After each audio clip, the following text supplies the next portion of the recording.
Bueno, buenas noches a todos y todas. Vamos a dar comienzo a el último encuentro de actualidad del psicoanálisis, que está a cargo de el licenciado Miguel Calvano, y hoy el tema va a girar en torno a la clínica de la cultura y la fraternidad, mito y estructura, lazos sociales, amor y odio. Bueno, adelante. Bueno, el título parece wow. Y después me di cuenta que es wow, porque voy a hablar de todo eso. Vamos a ver cómo se arma. Esto empieza a partir de una serie de Netflix que me gustó mucho, que se llama Black Rabbit. La pueden buscar. En la serie, Black Rabbit, comienza siendo el nombre de un bar-restaurante en Nueva York, regenteado por Jake, que es el nombre de uno de los protagonistas. Y la serie comienza con una gran celebración por el éxito del bar, según una revista de actualidad de los temas fashion de Nueva York. El bar-restaurante es lo que acá llamaríamos un boliche cheto. Está ubicado bajo el puente de Brooklyn. Esa es una zona donde hay bares, restaurantes, la movida neoyorquina anda bastante por ahí. La omnipresencia de Nueva York es muy manifiesta y juega su rol en la serie.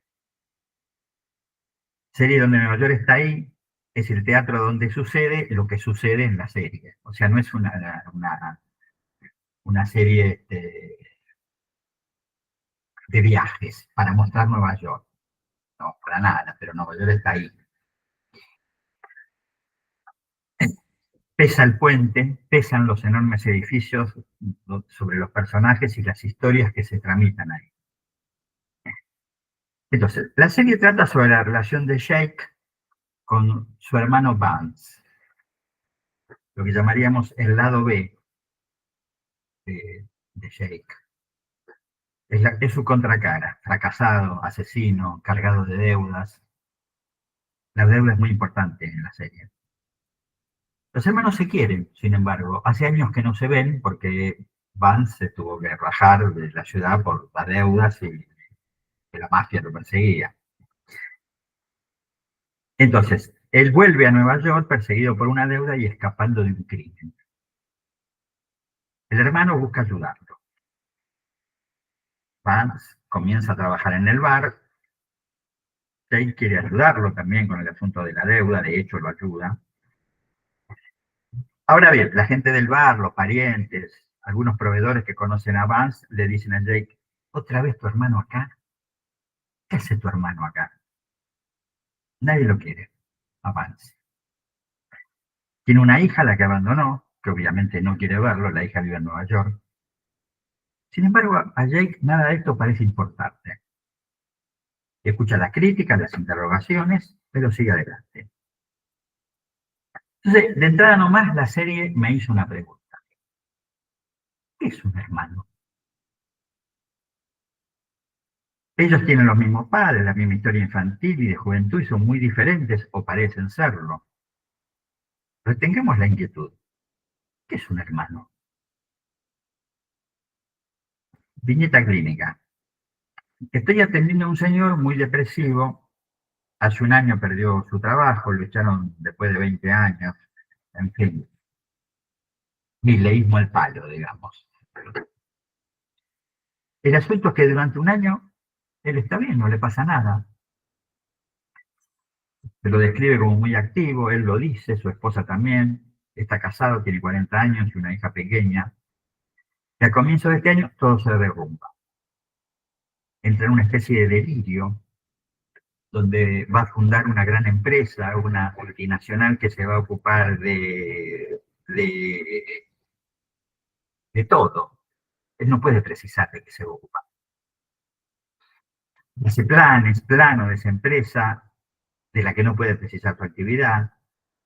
Tiene una suerte de manía que termina en una internación. de algunos días, está ansioso, no descansa, en fin, conocemos esos cuadros. Dice tener muchos amigos con los que se encuentra en forma semanal. Es cierto que tiene amigos, no es cierto lo de las reuniones semanales. Lo cierto es que tiene 7 hermanos. Nada notable con esos hermanos, salvo con... Hay 3, son de distintos matrimonios del padre. Hay 3 que viven en Barcelona. Y hay uno, que es el segundo, digamos, por orden de edades, que tiene un pasado complicado, adicto, traficante, estuvo varios años preso, salió de la cárcel y se fue a vivir a Barcelona, cárcel acá en Buenos Aires. Pero a la vez, este hermano está muy interesado en ayudar a nuestro paciente. Le consigue una entrevista desde Barcelona con un amigo que lo podría contratar a nuestro señor para el próximo verano. El rasgo fundamental hasta ahora, hace un par de meses que estoy viendo a este señor, es que siempre los demás eligieron por él y para él. Desde qué tipo de secundario va a ser, contrario a sus deseos, hasta este hermano que quiere ayudarlo consiguiéndole una entrevista de trabajo. Hay que retener eso de que son todos hermanos de padre. Hay 2 madres en esta historia, entonces. Cuando comienzo a escribir este comentario me doy cuenta que la serie y mi paciente tienen un hilo conductor, que es la cuestión de los hermanos. La cuestión de las diferencias, la cuestión del dinero, la cuestión del amor. Los hermanos. Rápidamente a cada quien esta pregunta le remite a su o sus hermanos, si los tiene, ¿no? Hermanos en tanto biológicos, en tantos hijos de, entonces ya el lazo no es solo biológico, es también simbólico. Los hermanos, dicho rápido, son nuestros semejantes, ¿no? El otro igual a mí. Es rival imaginario, es el espejo de lo que soy y de lo que me falta. Es competidor por el amor de los padres, despierta agresividad e identificación. Un hermano me demuestra que no soy único, entonces, que hay otro, al menos otro.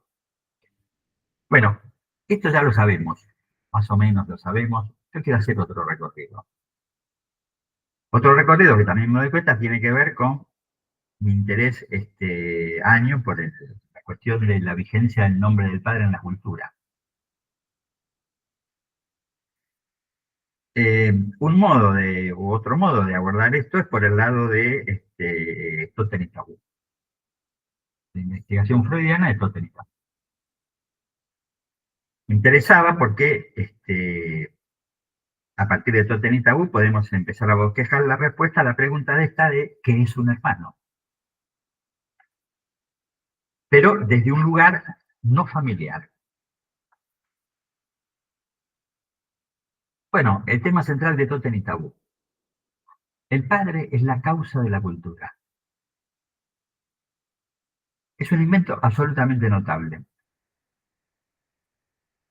Freud generaliza la cuestión. En todos los pueblos actuales o primitivos, los 2 mitos, no matar al tótem y no tomar a ninguna mujer del mismo clan totémico, se cumplen. Describe los 3 tiempos del mito. En el primero, el protopadre es el dueño, amo y señor de todas las mujeres del clan e impide el acceso de sus hijos a las mujeres. En el segundo tiempo, los hermanos se confabulan, matan al padre y se lo comen en la fiesta totémica. En el tercer tiempo, opera la culpa retrospectiva por semejante hecho. Por esa culpa, erigen un tótem en tanto sustitución del padre muerto y lo hacen representante de ese clan. Este homenaje al padre muerto no es lo único que sucede. Al mismo tiempo se instituye el tabú. Los hombres se autoimpiden el acceso a las mujeres de ese clan. Entonces, el nacimiento de la cultura es el efecto del crimen y de la culpa. Este texto freudiano fue muy criticado por diversos antropólogos. Las críticas han sido diversas. Primero se criticó sus fuentes antropológicas, Darwin, Atkinson, cuyos argumentos se consideran hipotéticos. Los sacrificios de sangre, digamos el segundo tiempo, ¿no? Matar al padre, las fiestas totémicas, comérselo. Se encuentra en algunas culturas y en algunos periodos. Por ejemplo, está estudiado que en la cultura semítica no ha funcionado el totemismo. Se cuestiona como conjetura que los hijos matan al padre y que luego se lo coman. Fundamentalmente se discute que la abstinencia y la exogamia sean los pilares del totemismo. Malinowski, Kreber, una serie de antropólogos que han discutido esto, básicamente se discute la tesis de Freud que sea el origen de la cultura. Dicen que esa tesis además peca de un resabio evolucionista de modella, fuera de época. En un texto que no figura en las obras completas son incompletas, en realidad, hay un texto llamado Sinopsis de las neurosis de transferencia. En este texto, que es de 1915, Totenitabu es de 1911, Freud retoma algunas cuestiones de Totenitabu. Hace una especulación psicopatológica, Freud. Sitúa la psicosis en el primer tiempo del mito, cuando el padre está vivo. A las manías y a las melancolías las ubica en el tiempo intermedio. Tiempo de la muerte del padre, la melancolía, y la comida totémica, la manía. Y también ubica en este segundo tiempo las neurosis. Las ubica alrededor del lugar vacío dejado por el padre muerto. Las neurosis se armarían en relación a este lugar vacío. Lugar vacío que opera con una eficacia simbólica fundamental. Entonces, este lugar vacío es el antecedente del nombre del padre de Lacan. Lacan va a tomar el mito. Va a tomar del mito, él lo llama la mitogenia, lo que le resulta útil y no se sube al carro antropológico de los detractores. En el seminario 17, en el ENVES, les leo, está ahí en la página 119. Dice, el complejo de Edipo no hablé nunca más que de esta forma. Esto debería ser algo sugerente, ¿no? Dije que se trataba de la metáfora paterna, mientras que, sin embargo, no es así como Freud nos presenta las cosas. O sea, Freud nos presenta al Edipo desde la metáfora paterna. Sobre todo porque se empeña en que eso tiene que haber ocurrido de forma efectiva. Esa condenada historia del asesinato del padre de la horda, esa payasada darwiniana. El padre de la horda, como si alguna vez hubiera habido el menor indicio del padre de la horda. Se han visto orangutanes, pero del padre de la horda humana nadie vio nunca el menor indicio. Sin embargo, Freud se empeña en que eso fue real. Escribió todo Totenitabu para decirlo, eso ocurrió así, por fuerza, y ahí empezó todo. O sea, todas nuestras complicaciones, dice, incluyendo la de ser psicoanalista. Entonces, toma las críticas antropológicas con Puque, pero les da un giro. Lee al mito en clave estructural, no histórica. Así se distingue de las lecturas antropológicas. No es algo que pasó una vez. Para eso se apoya en Levi-Strauss y en dos textos, básicamente. El pensamiento salvaje, que es un texto muy notable de Levi-Strauss, y la antropología estructural, enorme texto. Es básicamente el capítulo que se llama La estructura de los mitos. Levi-Strauss establece que el totemismo es un significante, en tanto articula sistemas de diferencias y es el sustento de las instituciones. Un sistema es propio de la naturaleza y el otro lo es de la cultura. Entonces, Lacan afirma que se trata de una ficción estructural, y no de una historia real. Ficción para situar cómo la ley y la prohibición del incesto se instituyen. El padre muerto no es un sujeto, es un significante que introduce la falta. Ficción estructural, porque permite acercarse al real en juego. Pero al real, a lo real, solo nos acercamos mediante ficciones. Por lo tanto, la verdad es hermana del goce. Así se llama uno de los capítulos del seminario, la verdad hermana del goce. Escriben un borde, tanto la verdad como el goce. Localizan un imposible, organizan un goce. Entonces, el mito en Lacan ya no nombra un crimen original, sino una operación de discurso.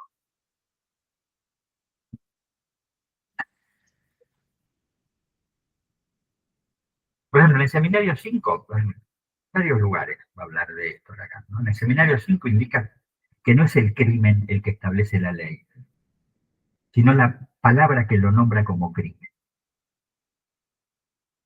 Entonces tenemos el pasaje de la naturaleza a la cultura, en tanto pasaje del goce animal a la ley humana. Y a su vez, Lacan califica de genial, dice, eso de situar a la ley en el lugar del goce, como el sacrificio del padre primordial. Las teorías lacanianas sobre el nombre se asientan absolutamente en tótem y tabú. La función fundamental del tótem es ser una función de nominación, función que prevalece por la de ser integrantes de una misma tribu. Entonces, Lacan toma la idea de Levi-Strauss. El tótem es un sistema clasificatorio, armado como las leyes del lenguaje, metáfora y metonimia. También señala el carácter diferencial de las operaciones que el totemismo lleva a cabo, nominación y exogamia como consecuencia del tabú.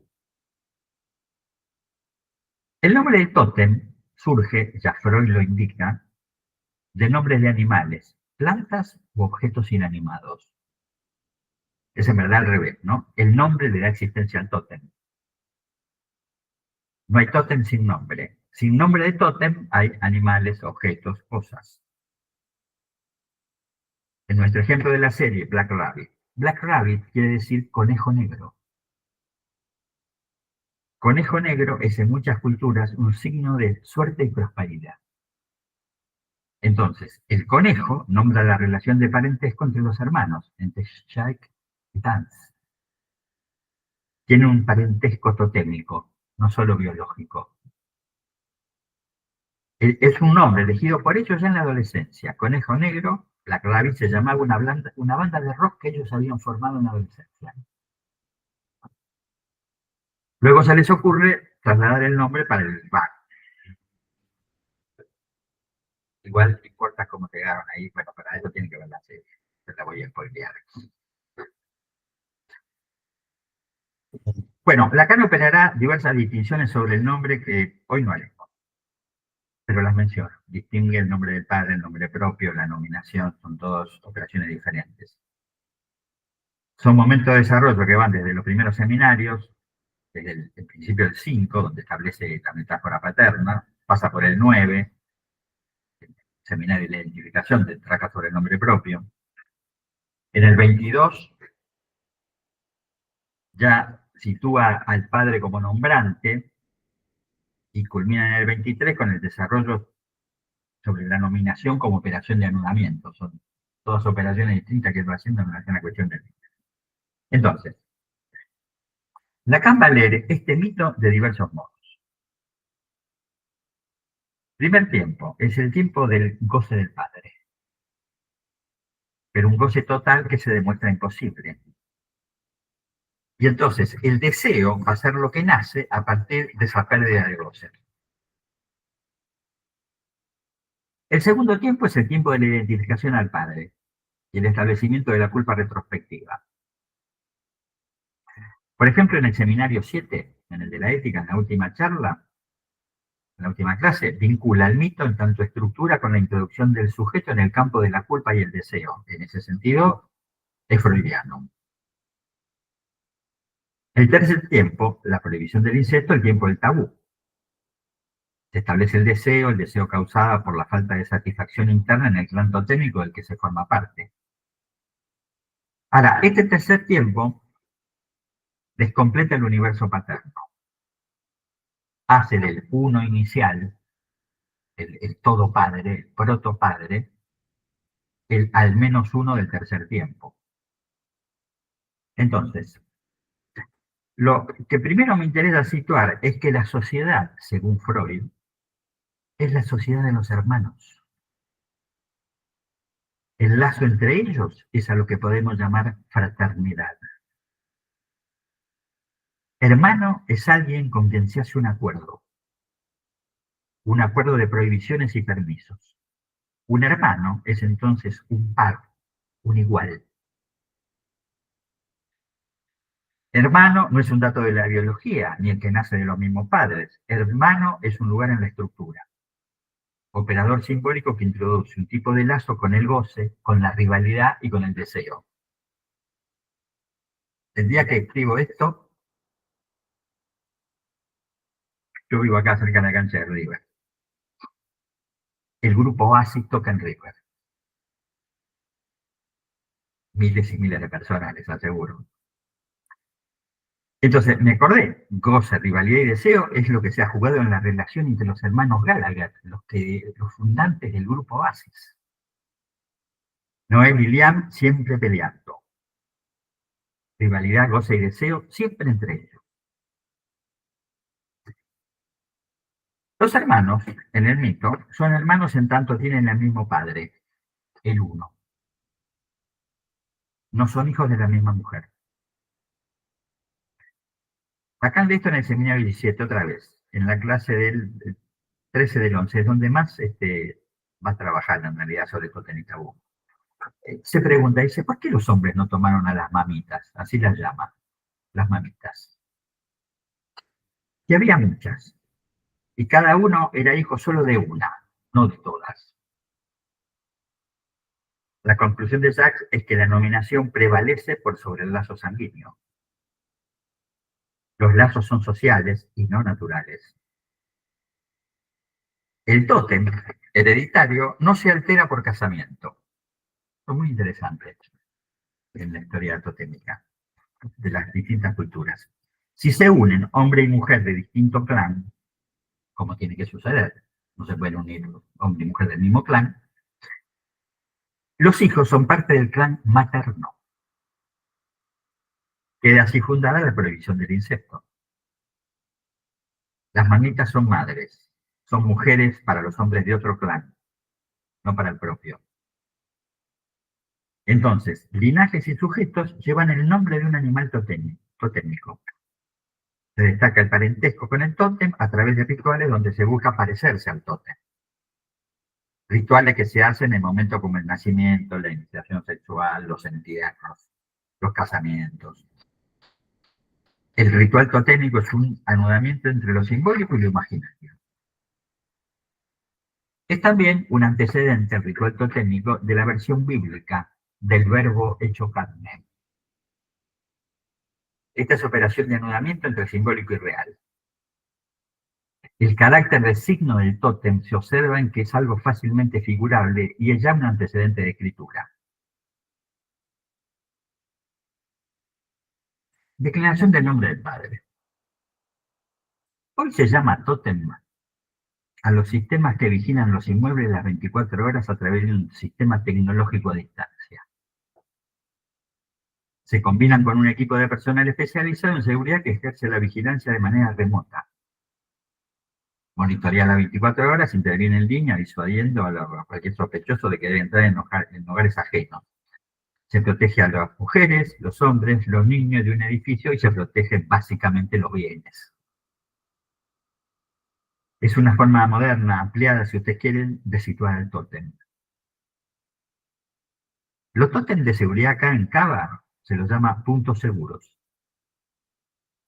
Son postes equipados con botones de pánico, cámaras y micrófonos que permiten contactar directamente al 911 para alertar sobre emergencias en la vía pública. Hoy día el tótem mira, ve, denuncia. Sigue siendo igual un asunto de lazo social entre miembros de una comunidad. Psicología de las masas, Freud va a retrabajar el mito. Y nos interesa esto por otro costado. Ese muchacho Freud decía cada cosa. La fuerza pulsional del mito de la horda proviene del odio al padre. Pero Freud no deja de señalar que ese padre odiado y temido es también admirado y amado. va a situar que el amor que resurge luego de la muerte abre el camino del sentimiento de culpa y que esa es la raíz pulsional de la sociedad de los hermanos. Acá señala alguna cosa en el seminario 23, dice que, es raro lo que dice Lacan, dice que en la medida en que los hermanos son privados de mujer, que ellos van a amar al padre. No odiar, amarlo al padre. Y dice Lacan, esto es sumamente perturbador. Entonces, este amor que va a reprimir el odio original es la base de las grandes instituciones. La familia, la iglesia, el ejército, según Freud.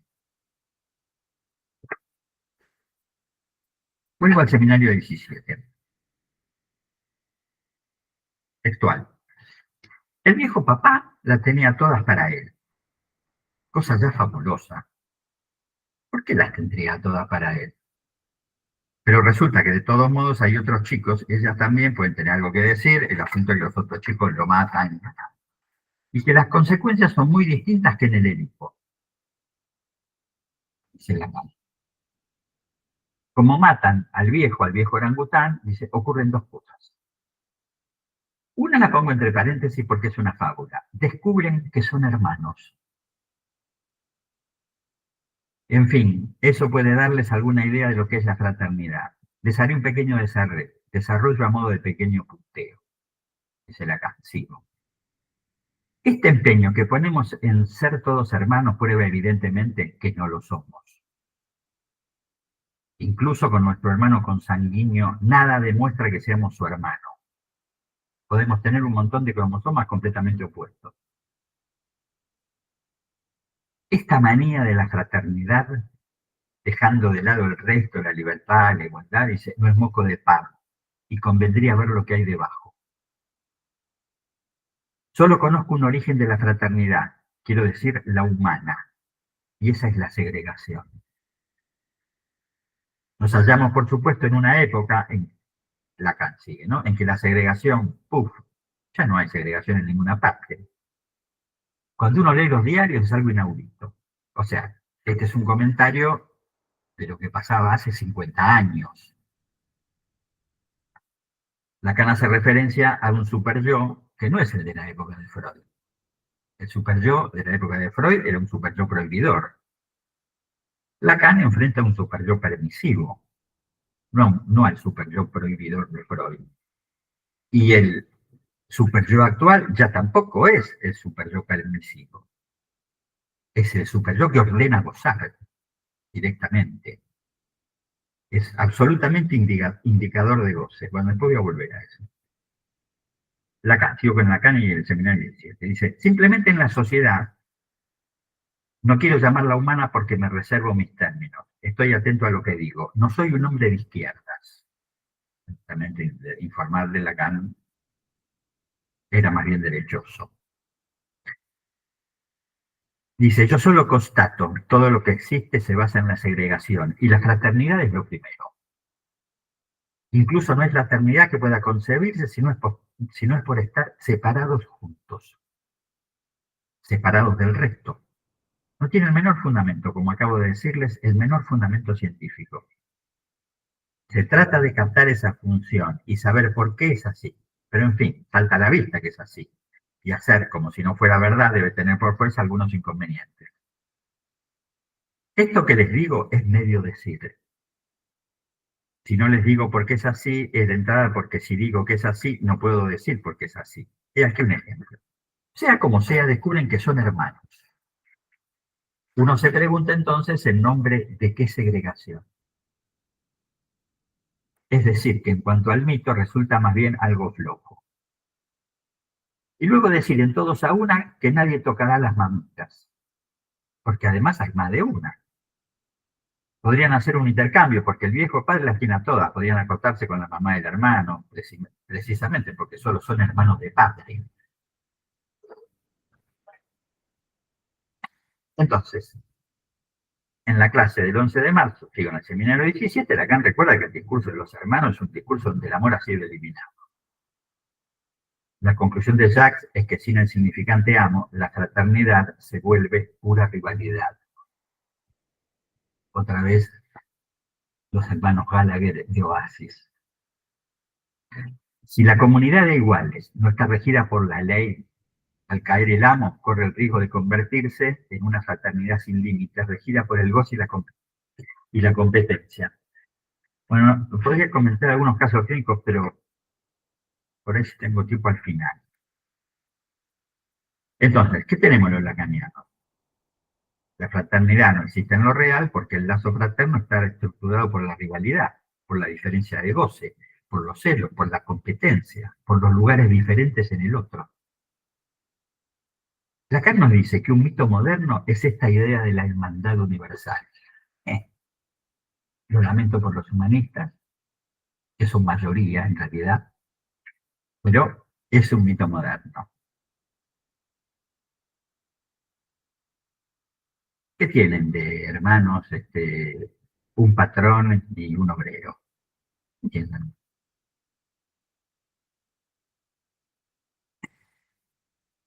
En el seminario 19 da algunas vueltas más. Dice que el hermano introduce un imposible. El 2. Si eso lo sabrán los mellizos o los gemelos, ¿no? Que el 2 es imposible. ¿Quién es más amado? ¿Quién goza más? ¿Quién es el objeto del otro? La conclusión de Jacques es que como cada hermano recibe una inscripción diferencial en el deseo materno y en la función paterna, entonces no hay igualdad fraterna real y la fraternidad como igualdad es imposible. Bien. ¿Qué tenemos en la actualidad? Las figuras públicas, con funciones diferenciales en relación a las masas, al destacar y acentuar el odio, ¿qué están haciendo? Están desarmando el nudo entre los hermanos y el líder. Desarmar el nudo de los hermanos entre ellos es abrir la puerta a la disolución de las instituciones, por lo menos como las conocemos. Lo que suele llamarse la casta es de este orden.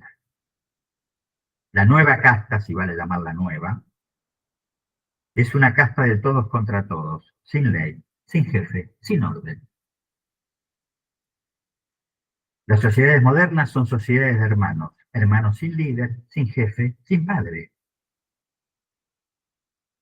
Conocemos una de estas sociedades donde el jefe es la hermana. Hermana de la que se dice que es el límite moral del que manda. Mirá vos. En este caso la ley es femenina.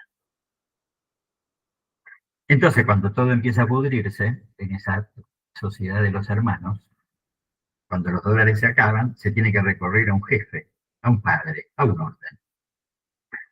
Y resulta ser que ese orden, que ese padre, que ese jefe, es exterior al sistema del que se forma parte. El nuevo jefe vive a 15.000 kilómetros. Bueno, hace un par de semanas, cuando sucede la masacre del ejército de Brasil contra el Comando Vermelho en Río de Janeiro, recuerdan que les envié ese reportaje absolutamente anticipatorio al líder narco preso Marcola. Marcola es un excelente ejemplo de la sociedad de los hermanos.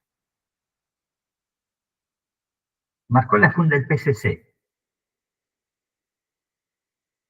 enemigo del Comando Vermelho, cuya base de operaciones es San Pablo y el sur de Río, a diferencia del comando que está sentado en el norte de Río y en otros lugares del norte de Brasil.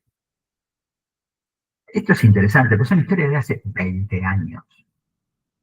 20 años, y su actualidad no deja de sorprender. Les cuento.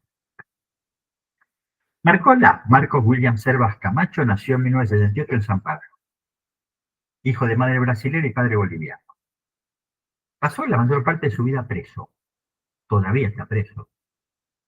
En la cárcel terminó la escuela primaria y la secundaria y ahí leyó los 3.000 libros de los que se ufana haber leído. Eso decía en aquel reportaje, que él es muy lector. El PCC. El PCC es una banda carcelaria, o sea que se constituye como tal en las cárceles paulistas. Se funda en 1993 en la prisión de Taubaté, en respuesta a una masacre que hubo en una cárcel paulista donde habían asesinado a 100 y pico de presos. Este PCC, primer comando de la capital, estuvo en una relativa oscuridad hasta 2001, en la que se organiza la mayor revuelta carcelaria en la historia de Brasil. En 2002-2003 tuvo su primera revuelta interna, ya que los llamados padres fundadores, así se llaman padres fundadores, son desplazados de su función de conducción. Entonces, el tabú siempre presente. Acusado de someter y ejercer coacción sobre los presos. La revuelta entroniza como figura principal a Marcola.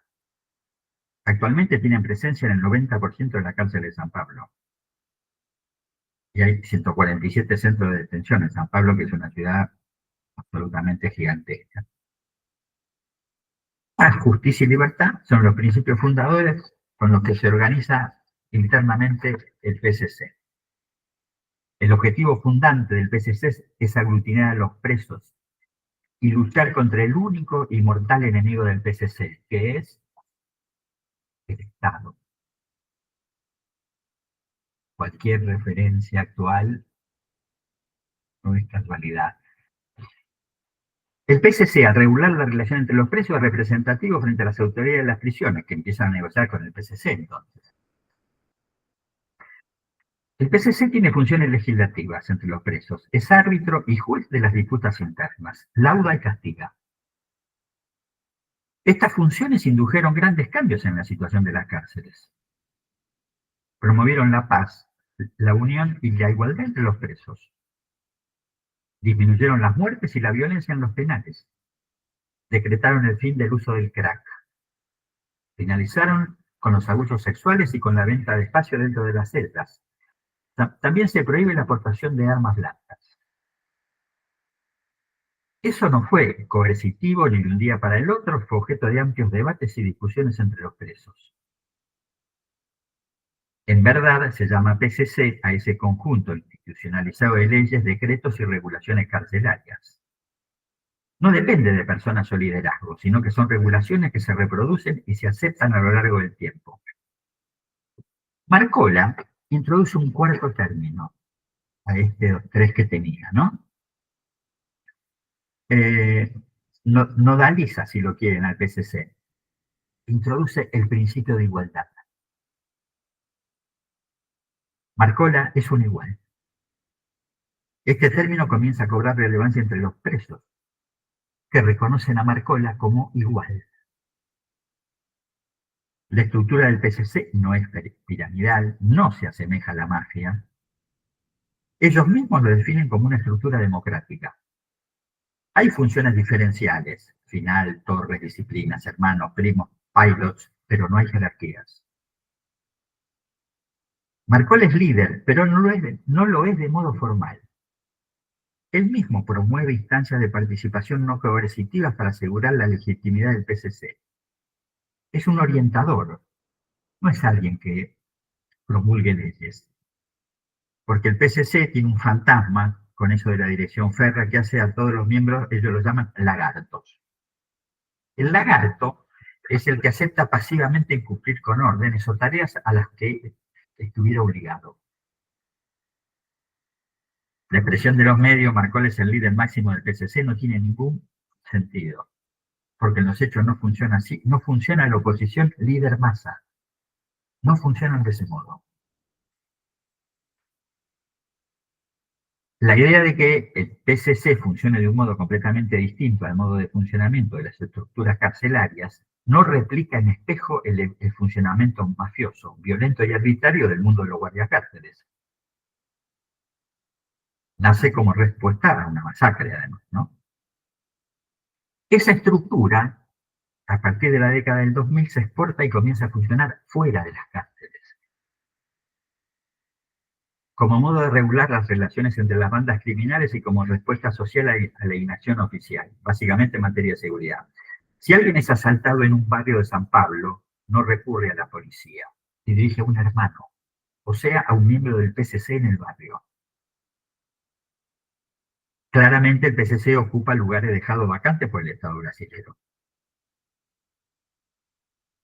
Las drogas aparecen en el horizonte del PCC como un modo privilegiado de financiación de sus actividades delictivas. Todos los miembros son delincuentes. Es una banda carcelaria, nace en la cárcel. Es el principal distribuidor de cocaína, crack y marihuana en San Pablo. Vuelvo al psicoanálisis.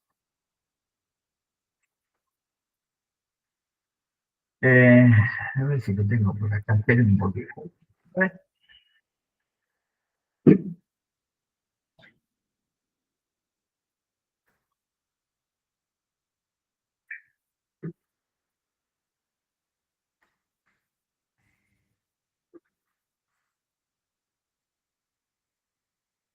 Algunos estamos leyendo el seminario 19, ¿no?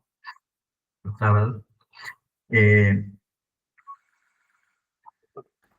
Y Lacan vuelve a Totem y Tabú en el seminario 19. Página 203.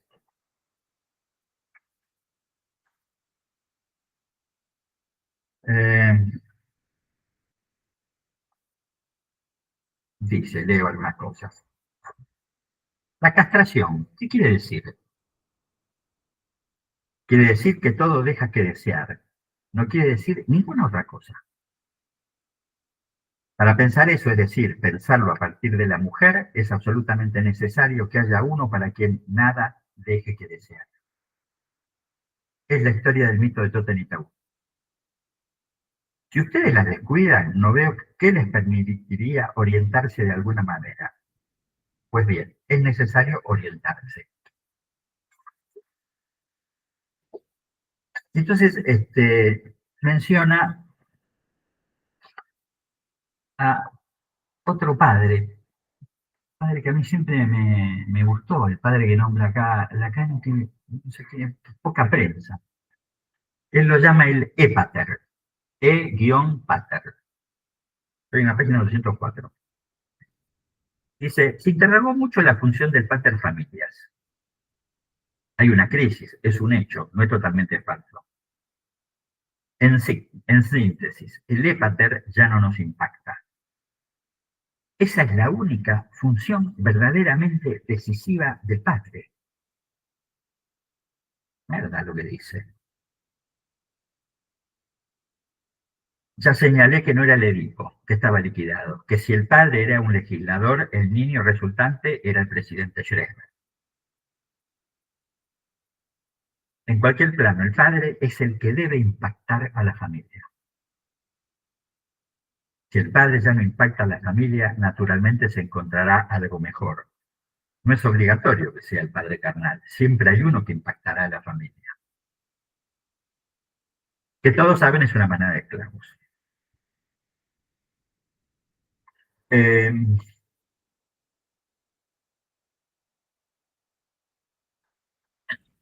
ya les había explicado la vez pasada, al comenzar, por fundir o fundar con dos, a fundir o fundar con ellos dos, un uno. En subjuntivo son el mismo término. Para fundar hay que fundir. Hay cosas que no pueden expresarse más que en lengua francesa, justamente por eso es inconsciente. Solo los equívocos, funden en los dos sentidos del término. Solo los equívocos fundan.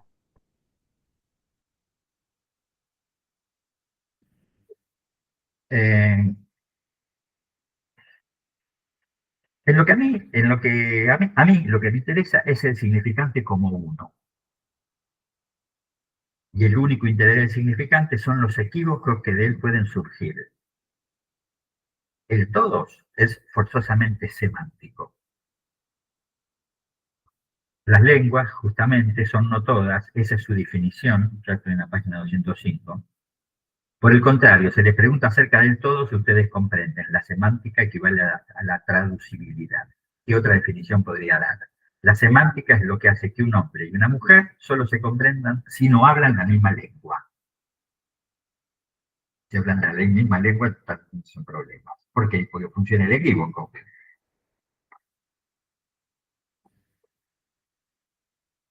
Eh, bueno, bien. Poquito más. Página 209, cuando empieza el capítulo 15.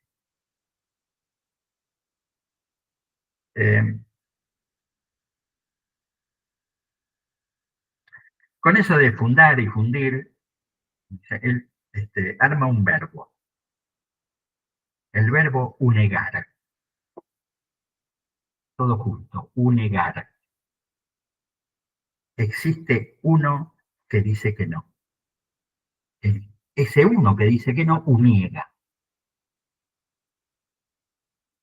Eso no es en absoluto lo mismo que negar. Podríamos proponer que en cuanto a la función representada en el análisis por el mito del padre, él uniega. Es uno.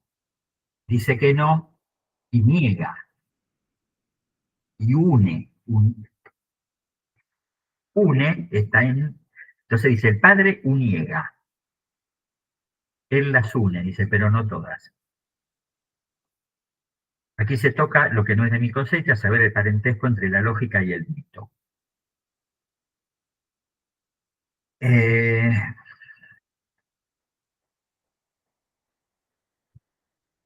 Unegar sirve para algo, dice Sutil, sirve para explicarles por otra vía lo que renuncié absolutamente a abordar por la del nombre del padre, como en el 19. Entonces, eh, hay uno que dice que no, la excepción, ese que dice que no, ese que niega al universal o que le dice que no al universal, uniega. Uno que dice no. El verbo es unegar. El padre uniega. Inventa un verbo, unier. Uno, unir y negar, todo junto. No es la última versión del padre esta. Todavía falta el padre de la perversión, el padre el padre versión, ¿no? El que elige a una mujer y es a causa de su deseo. Esto es del 19 y esto otro que menciono es del 22, en el RCI. Entonces, el superyo insaciable, que es el actual, que hace que el programa de la civilización para temperar las pulsiones ha fracasado. Impera el consumismo sin límites, la pornografía generalizada, la búsqueda de la droga más eficaz. Hay una peli tremenda sobre esta cuestión de la droga, la sustancia. ¿Vieron la sustancia? Es tremenda esa película de Demi Moore. La búsqueda de la sustancia. Entonces, el programa de la pulsión es una báscula entre los excesos más desenfrenados y las inhibiciones más absolutas. Esta pulsación se sostiene de la creencia de un goce sin fin. O no gozo o no paro de gozar. No gozo, qué sé yo, los japoneses esos que se quedan encerrados en una habitación y que no salen nunca de la habitación. ¿No? Y que tienen las computadoras y todos los chiches, pero no salen nunca. Entonces, toda esta descripción que estoy haciendo es otro modo de hablar de la evaporación del nombre del Padre, del que venía hablando últimas veces. El todo padre de Totem y Tabú deviene el padre de la particularidad, el que elige a una, solo a una. Bueno, no es que la elige para siempre, o puede elegirla para siempre, pero es de a una por vez. El asunto es que el deseo del padre se liga a una mujer única. Este padre, el del seminario 19, niega el universal y elige a una.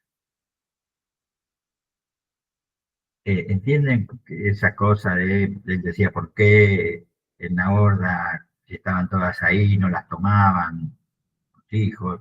¿Por qué? Por esto. Porque había que negar el universal, que ya estaba hecho, eso matando al padre, pero había que elegir a una.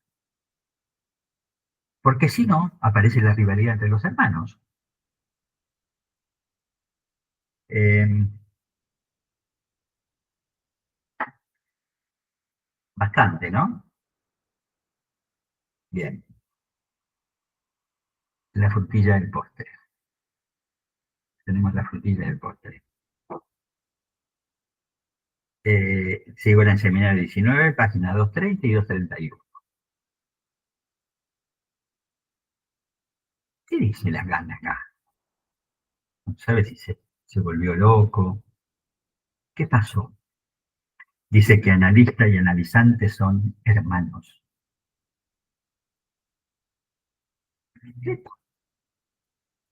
Ocupan dos posiciones en la escena del análisis.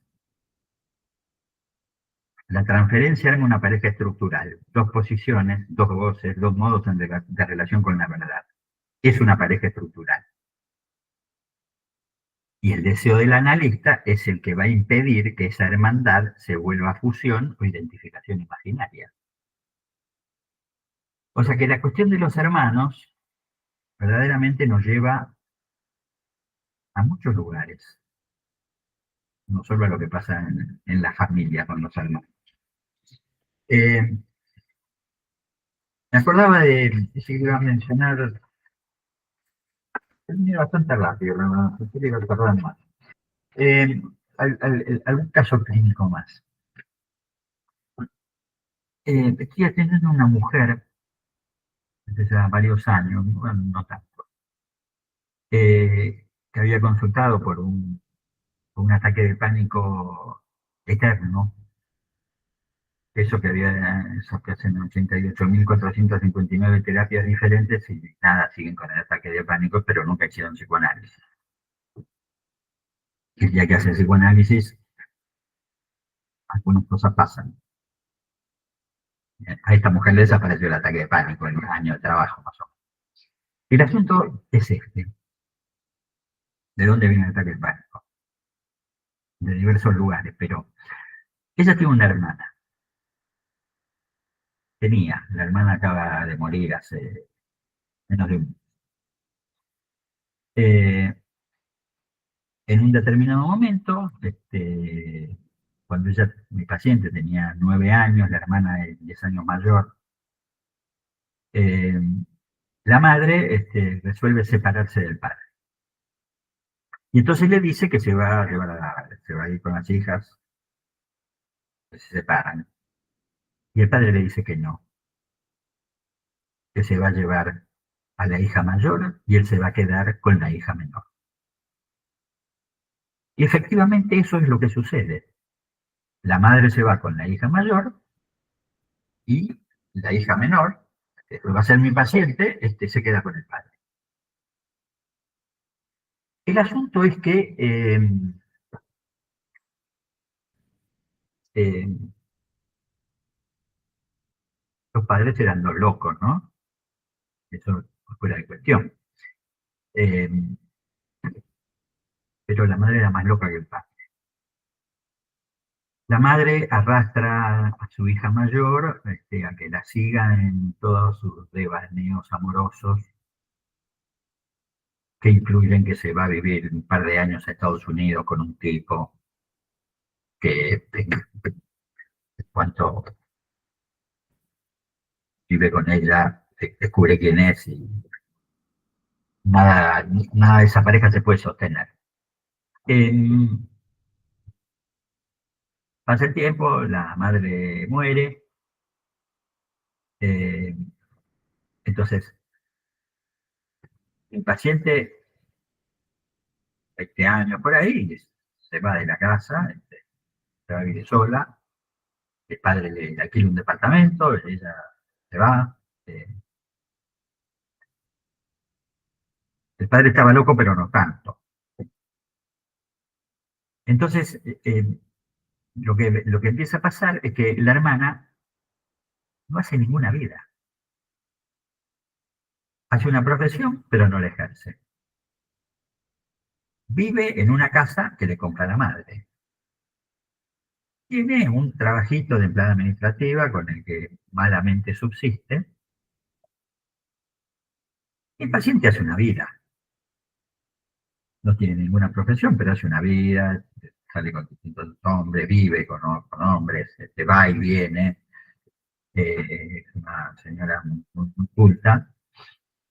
Eh, la hermana tiene un cáncer,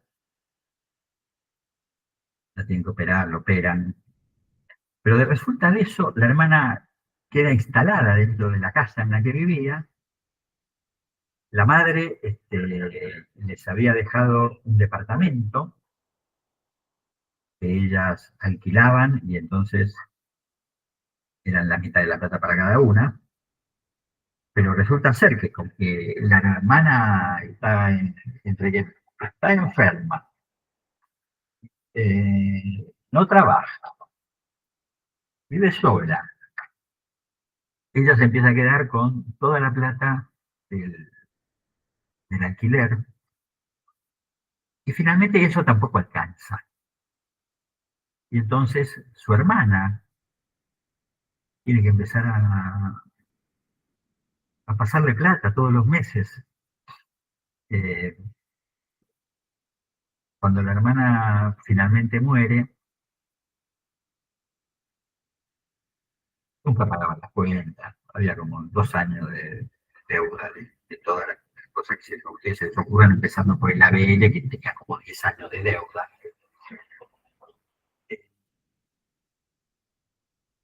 Uno de los últimos días, cuando la hermana se iba a morir, y eso era así, le pregunta a su hermana, ¿pero vos me querés? Pregunta que claramente indicaba que ella no quería a la hermana. Entonces, cuando la hermana muere, esto lo cuento en relación a qué pasa cuando un hijo queda de un lado o un hijo queda del otro, ¿no? ¿Qué destinos se pueden armar ahí? Cuando, bueno, la hermana muere, se va a la casa, entonces lo primero que descubre es que ella le había regalado un montón de cosas a la hermana. No estaban en la casa, no estaban. La hermana se había desprendido de todos los regalos. No es que los había guardado en un cajón como cualquiera hace cuando le regalan algo que no le gusta. No. Y lo peor es que la semana pasada encuentra una caja con fotos de la familia, ¿no? Fotos de ella con los padres, cuando eran chicas, qué sé yo. En todas las fotos donde estaba mi paciente, la hermana la había recortado de la foto. No estaba. Eh, una hermana negaba a la otra, por lo menos en términos imaginarios, la negaba. Por eso le preguntaba, ¿pero vos me querés? Con todo lo que yo pienso de vos y te hago, y a todo lo que te obligo, porque el último año fue catastrófico, digamos. La hermana internada la mayor parte del tiempo, eh, con un cuadro irreversible. Eh, Loca la hermana, ya verdaderamente el cáncer que tenía la había afectado ya neurológicamente. Pero bueno, venía a cuento de esto, uno se podría preguntar ahí, ¿qué son los hermanos? ¿No? ¿Qué clase de hermandad había ahí? Había una feroz rivalidad de una con la otra, no de la otra con la una. No tenía ninguna historia con su hermano. Tampoco la quería mucho, pero nada, era su hermana. Eh,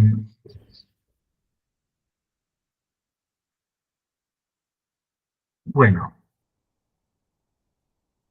dada la hora, que si le parece, paramos para charlar un rato.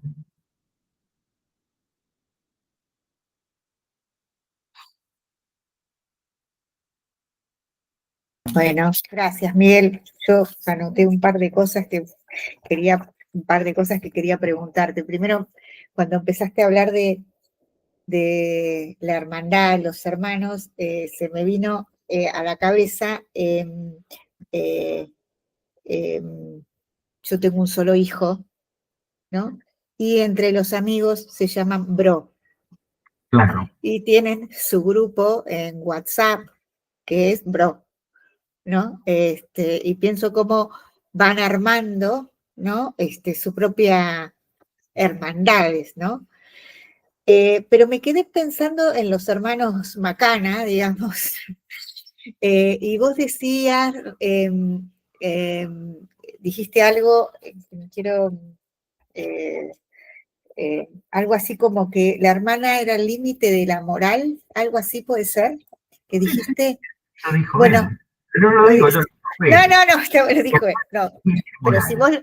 si te lo Si el escuché límite bien, moral sería, de la hermana bueno, es el 3%, el límite moral, es bueno, ese, está bien, es perfecto. ese No, límite. lo que pensaba era en esto, ¿no? De dónde se arma ahí, o cómo pensar la hermandad ahí, porque es sin ley, o digamos, o ella es la ley, ¿no? Digo, sí, Sí, es mi ley. sí, Está sí, en el sí, nombre eso. Mi ley, no es la ley, ni siquiera ley, sí, sí, si ese es un apellido. No, es mi ley. Claramente, ahí funciona de ese modo. O sea, no funciona de nuevo. Es el rasgo contemporáneo. La sociedad de los hermanos. Eh, si no están ordenados alrededor de un significante al cual referirse, el apellido, la historia, no sé lo que quieran, eh, no va a haber manera de tramitar la rivalidad, no va a haber modo, solo va a haber enfrentamiento con eso. Yo ayer a la tarde pensaba en eso que vos dijiste, lo de Bro. Hay como tres tipos, por lo menos entre los varones, hay como tres tipos de hermandades. Los hermanos, los primos, lo de los primos es muy fuerte, y los amigos. Las relaciones entre los varones por lo menos se arman así. El primer caso, los hermanos biológicos, los hermanos en lazo fraterno, siempre es el más complicado. El de los primos limita mucho esa complicación y da mucho más lugar a la identificación que, con los hermanos y con los amigos ni hablar lo del grupo de amigos, que cobra especial relevancia después de la latencia y después de la pubertad, porque después de la latencia el otro va a estar encarnado en los amigos, ¿no? No en los padres, no en la ley. O la ley va a estar encarnada por los amigos, o dictada por los amigos. Si con mis amigos quiero jugar a la pelota, entonces vamos a jugar a la pelota. Si hay que usar una aplicación de internet, usamos una aplicación de internet, pero si hay que matar gatitos, matamos gatitos. Si hay que robar, robamos. Porque si no robo, quedo fuera del lazo. Entonces, en ese sentido, ahí la ley se torna superyórica en, en ese tipo de agrupamientos. Después, si ustedes quieren, están los compañeros de colegio, de universidad. Eh, con los de universidad también es importante el lazo, porque están unidos por la profesión. Y eso establece una legalidad entre ellos. Que si no tuviera ese lazo, seguramente no existiría eso.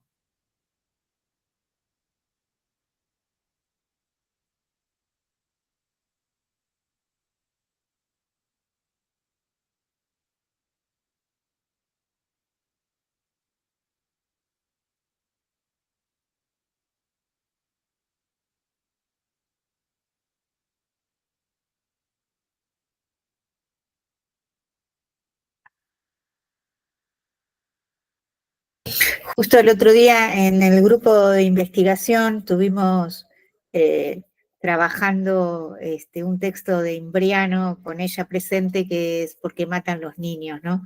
Y habla un poco de esto, ¿no? De lo que, del lugar del semejante, ¿no? En esto de no existe la rivalidad, existe el enfrentamiento, ¿no? Pareciera que se juega de ese modo. Claro, es él o yo. Ujú. Hay lugar para uno solo. Sí, sí. Mm.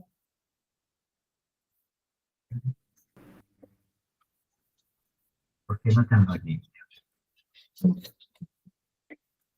Un texto del 2012, además era Silvia se debe acordar que trabajamos eso hace, qué sé yo, 30 años. Sí. ¿Por qué mataban los niños? Caso famoso en Inglaterra. Bueno, podés en algún momento,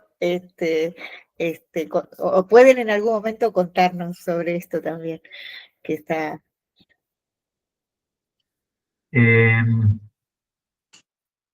Bueno, pero ustedes Estamos tienen casos mm, en Patagones, por ejemplo. Está bien, no eran niños, ya, no eran niños, ¿no? El pibe ese que mató a la compañera de clase.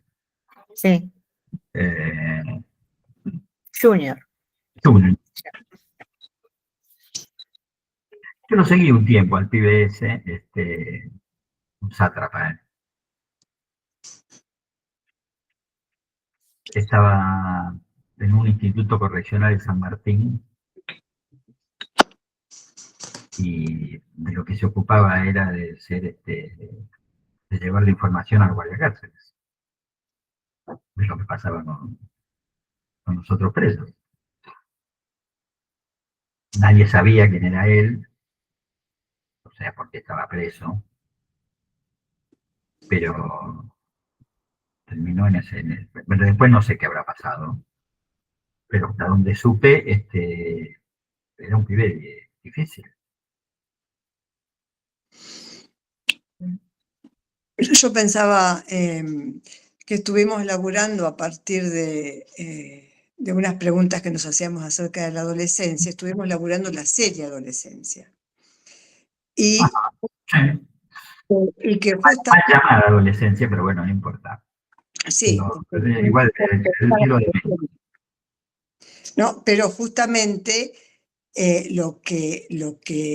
justamente una de las cosas que me preguntaba, o que es una pregunta para mí, es en la última escena, en el último capítulo, cómo el pibe puede decir que va a confesar que él mató a la chica, porque antes no podía ni siquiera ponerle palabras. Entonces Claro. estaba el rango de la culpa ahí, adviniendo, ¿no? Y justo tenía que ver con, yo recuerdo que una de las cosas que aparecía es que como regalo del Día del Padre, le había mandado, un regalo de cumpleaños al padre, le había mandado un dibujo de la cara de él, y en simultáneo le dice que que se va a declarar culpable. Bueno, sí, ahí el lazo es con el padre, Sí, no es con la madre.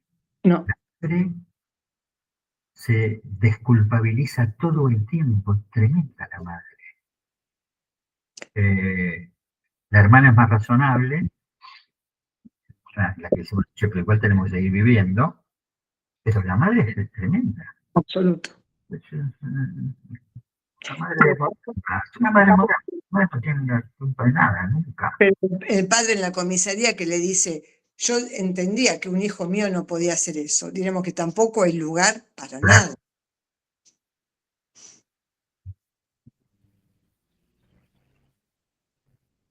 sí. Eh, sí, uno podría pensar sí, que en este pibe no funcionaba el no, no tenía ninguna inscripción el no, hasta que empieza a tenerla, digamos. ¿Por qué cambia de idea? Queda un poco en la oscuridad de la serie, ¿no? La serie en ese sentido no es demasiado explícita. ¿Por qué resolvió? Pero tiene peso en tanto se considera culpable, algo de la culpa empieza a funcionar. No, sí, claro, sí, pero digo, no sabemos cómo fue el paso. Y no sabemos qué pasó, porque era un año después. Pero che, está firmado, está todo ahí. Así fui. Creo que lo fundamental es que se lo dice al padre. Que él toma una posición frente al padre. Que por lejos es como figura como más importante de la serie, para mi gusto, ¿no? Además es el autor del libro, el padre. Todo lo que hace el padre es el que escribió el libro, el guión. Y también hay otro padre, un padre que sí puede donar algo del nombre, el detective. Claro, sí, también, claro. Pero ahí se ve claramente, pero hay otro fenómeno, ¿no? Que es más cercano, si uno lo quiere pensar así. Y es cómo uno empieza a descubrir a partir de la pubertad de los hijos que no los conoce a los hijos, que no conocemos a nuestros hijos, que el hijo que tenemos en la cabeza no existe más, que en la cabeza tenemos a un niño. Y de repente, ¿de dónde sacó eso? Bueno, cambió la legalidad para ese pibe o piba. Ya la legalidad no está dada por el Edipo. Ya no sale del seno de la familia eso.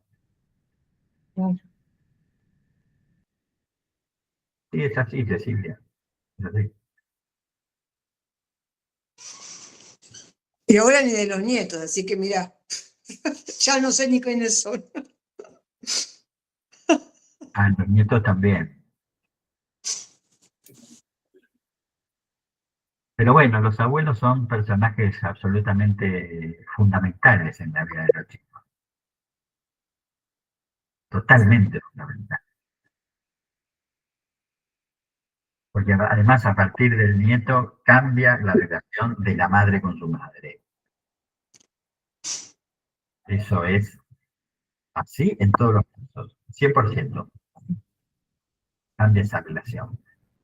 Cambia la hostilidad. La relación de hostilidad que tenía con la madre se atenúa un montón. No desaparece, pero se atenúa notablemente. Y ni qué decir cuando están lejos, porque ahí aparecen, te extraño, te extraño. Claro, claro. Y eso que ahora tenemos las cámaras y es una maravilla. Eso. Verlo al otro, el otro está ahí, no lo puedo tocar, pero está ahí. Qué sé yo.